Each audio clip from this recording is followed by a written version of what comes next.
What's going on? Matt Savoca here from Awesemo.com, bringing you the Week 15 Sunday Night Football DraftKings top plays. This is Buccaneers versus Saints. This is one of the Buccaneers' toughest matchups that they've had over the last 2 years. The Saints have kind of had their number, but this time Taysom Hill is starting for the Saints. We'll see if he can keep pace with that high-powered Buccaneers offense. Before we get into this one, go ahead and like this video, guys. Subscribe to the channel so that you always know when we're going live. You guys know what to do. And if you could give me a follow on Twitter at Draftaholic, that would be much appreciated as well. We'd also like to thank our presenting sponsor, Jock Market. Jock Market is offering fantasy sports knowledge marketplaces so that you can turn your knowledge of fantasy sports for all major sports into real cash in real time. Go ahead and download the app on the App Store or on Google Play and use promo code Awesemo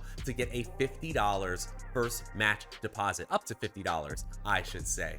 All right, guys, let's dig into this one. On the screen here, you'll see numbers 10 through 6 on my top plays. Number 10, Marquez Callaway. Marquez Callaway has been kind of third on the target totem pole for the Saints since Taysom Hill took over, but still, the salary is okay. He's showing up in the optimal lineup a solid 24% of the time. That's not quite as much as kicker Ryan Suckup, who could just get enough points here because of the production overall of the Tampa Bay offense to be valuable here. Nick Fournette quietly had the most targets against the Jets last week for the Saints. That's why he's number 8 on the list. And then number 7, probably the most surprising, Alvin Kamara on DraftKings this week. His salary is pretty steep. I think on FanDuel, he's a slightly better value play, but you can certainly play him. He just doesn't quite crack the top 5. Rob Gronkowski as well is outside that top 5. At number 6, he is in the optimal lineup a solid 44% of the time, but doesn't quite make it. Who does? Let's watch him find out. Number 5, it's Mike Evans, and Mike Evans has been hovering around 19% of team targets over the last 6 weeks here. So there is no problem with this opportunity, even though Chris Godwin has just been soaking up so many of the team's targets of late. His 8,600 salary is pretty palatable here, and he's getting to over 30 fantasy points in a solid 16.4% of our simulations. Now, not surprised to see him scoring under 10 fantasy points nearly a third of the time, 29% of the time here this week, because there is that volatility of opportunity. Godwin can get targets, Gronk can get targets, Fournette is getting a ton of targets here, but still, this is a solid game. 11.5 point favorites and a 46.5 point total. And of course, the Buccaneers are one of the top ranked offenses via PFF's offensive grades. There is no problem with his median projection of 15.5. That's why he's just ahead of Rob Gronkowski, showing up in the optimal lineup 44% of the time. Number 4, it's Chris Godwin, and how's 32 targets and 250 receiving yards over the last 2 games. He's hit the 100-yard bonus in both weeks 13 and 14. Chris Godwin's 10K salary feels like a whole lot for a wide receiver, especially one on a team where the production can move to different receivers from week to week here. But clearly, Brady and Godwin are clicking like they've never clicked before. He is over 30 fantasy points. Godwin is in 24.5% of our simulations. Even at that 10K salary, he's the optimal captain in 12.9% of our simulations. Easily could see 12 targets again, and he'll probably avoid Marshawn Lattimore for most of the evening here. He looks very, very appealing in the optimal lineup 57% of the time. At number 3, it's Taysom Hill, and man, with just a salary 400 more than Chris Godwin, it feels like you can get to a lot more of a safety play in Taysom Hill because of that rushing floor. And it's not like he doesn't have a ceiling.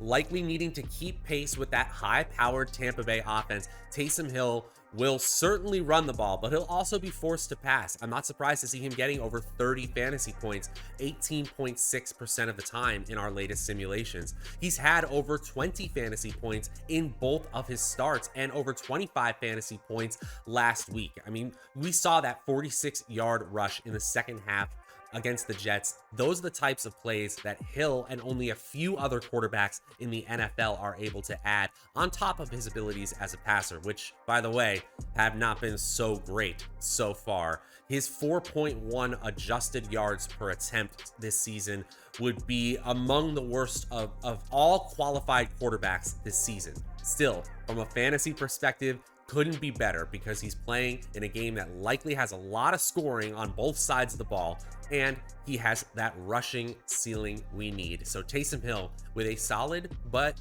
palatable, again, 10.4K salary, getting in the optimal lineup 57% of the time. Number 2, and you heard me mention Taysom Hill's salary multiple times in that breakdown because look at the bump up you need to pay in salary to get to Tom Brady. I get it, $12,200 in salary is pretty darn steep, and yet we're still seeing him as the optimal captain play in 18.3% of our simulations. As we would expect on a single game slate, he is very often an optimal flex play as well. He's leading the number 3 offense via PFF's offensive grades, and if you look at individual metrics, he might be better than that. Number 1 in attempts, number 1 in red zone attempts, number 1 in passing yards, number 1 in touchdown throws, and number 2 in fantasy points per game without adding anything on the ground whatsoever. So the fact that he's got a median projection over 22 points tells you that he's probably a good bet to get over 25 in a lot of simulations. And sure enough,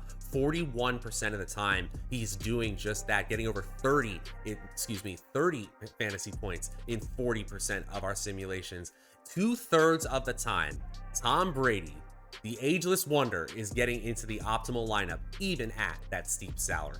Before I reveal my number 1 player on this Week 15 DraftKings Sunday Night Football slate, just want to remind you guys, go ahead and like this video, subscribe to the channel so that you always know when we're going live. You guys know what to do. And if you could give me, Matt Savoca, a follow on Twitter at Draftaholic, that's appreciated as well.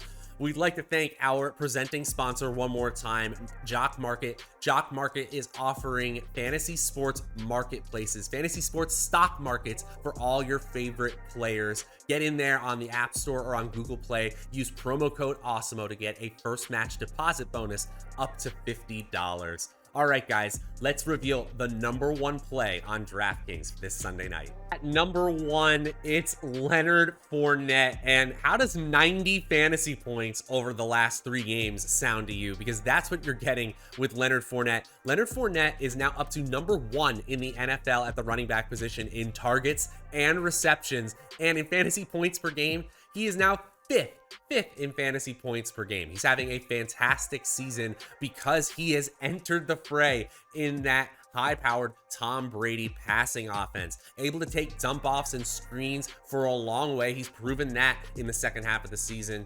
He now is getting over 30 fantasy points in 29.6% of our simulations, and he has an incredibly high floor here because of the guaranteed touches. Giovanni Bernard is out. Ronald Jones is in the internal doghouse. We have no idea if we'll see Keshawn Vaughn or anything like that. And we want to play running backs on teams who are 11.5 point favorites fundamentally, especially ones on great offenses like the Buccaneers. So he's under 10 fantasy points in just 12.8% of our simulations and a median projection of 21 fantasy points for just 9,200 in salary. Less than Godwin, less than the 2 quarterbacks. Sign me up for Leonard Fournette. He is in the optimal lineup 7 out of every 10 simulations we currently run. That is gonna do it for this Week 15 Sunday Night Football DraftKings top plays. This is Buccaneers versus Saints in Tampa Bay this time. Should be a great matchup, always is when these 2 teams meet. Let's see if Taysom Hill and Alvin Kamara can keep pace with this Buccaneers team. Personally, I think the Buccaneers are going to steamroll the Saints. Let me know what you think. Let me know in the comments what was your favorite pick that I gave, maybe your least favorite pick. What is completely out of date by the time you're watching this video? It's always like that somehow. Thanks again to Jock Market for sponsoring this video. If you're looking for the FanDuel version of this video, it is on the channel here somewhere. Take a look for it. We will be back on Monday for our Monday Night Football top plays. Until then, I'm Matt Savoca from Awesemo.com. We'll see you guys next time.